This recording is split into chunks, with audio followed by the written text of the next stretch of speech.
Jason, was it harder to retire the first time or to come back this time? I think it was harder to retire.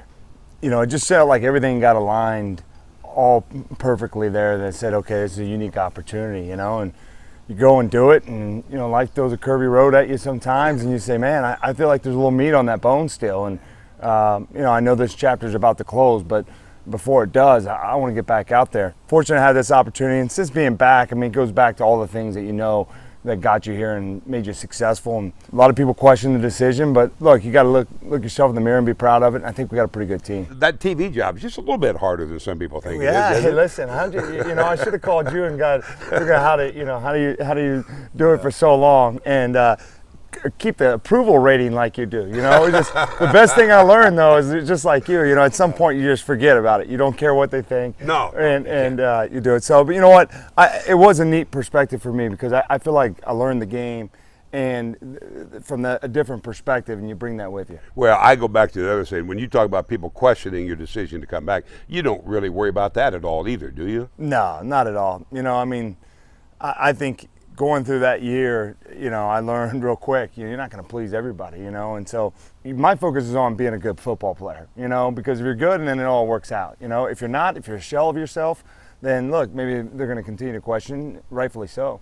Jerry Jones said the other day that you don't need an NFL rushing champion to win a Super Bowl, and I think the league has proven that over the last 18, 19 years. But doesn't this team need a rushing champion to win, or at least someone close to it? Yeah, I think Zeke is a huge part of what we do on offense, so yeah, you need somebody, if that's such a priority, meaning you're going to run the football and lead the league in attempts probably, you want that guy to be pretty good, that just goes hand in hand. What do you make of the reaction from some about him going to Cabo?